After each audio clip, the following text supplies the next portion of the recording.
పేదవాడి పక్షాన నిలబడతాం, ప్రజా గొంతుకై నినదిస్తాం. వాయిస్ ఆఫ్ వాయిస్లెస్, తెలుగువారి మనస్సాక్షి, సాక్షి టీవీ. సాక్షి టీవీ ప్రసారాల కోసం మీ స్థానిక కేబుల్ ఆపరేటర్ని వెంటనే సంప్రదించండి.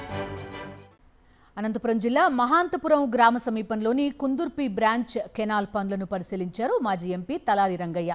భైరవానితిప్ప ప్రాజెక్టు పనులు నత్తనడకన సాగుతున్నాయని ఆగ్రహం వ్యక్తం చేశారు.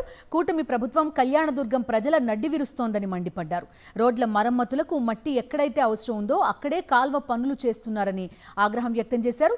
ఇలాంటి మోసగాళ్లను ప్రజలు నిలువరించాలన్నారు తలారి రంగయ్య.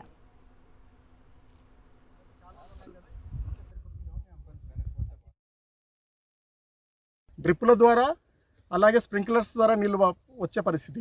అలాంటి నీళ్లు రావాలంటే ఖచ్చితంగా రీఛార్జ్ మీదనే ఆధారపడి ఉండాలి. రీఛార్జ్ మీద ఆధారపడాలంటే కాలువల్లో చెరువుల్లో నీళ్లు పోవాలా, రైతుల బోర్లు రీఛార్జ్ అవ్వాలా, పంటలు పండాలా. ఇలాంటి పరిస్థితుల్లో మీరు లైనింగ్ వేసుకొని తీసుకుపోతే మా ప్రాంతాలన్నీ ఏం కావాలి?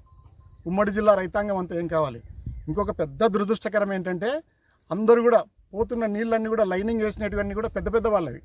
మాకు ఏమీ మిగిల్చలేదు. ఇక్కడ 14 మంది ఎమ్మెల్యేలు వాళ్ళే, 2 ఎంపీలు వాళ్ళే, 3 మంత్రులు ఉంటే 3 మంత్రుల నియోజకవర్గం నుంచే వెళ్ళేవి. ఉరవకొండ కావచ్చు, తర్వాత పెనుగొండ కావచ్చు, లేదా ధర్మవరం కావచ్చు. 3 మంత్రులు ఉన్నారు 2 పార్టీల నుంచి. వాళ్ళని పోయాయి. నేనేమంటున్నానంటే లైనింగ్ వల్ల మీరు దెబ్బతీశారు. ఈ రైతాంగం ఎప్పుడు కూడా మర్చిపోదు.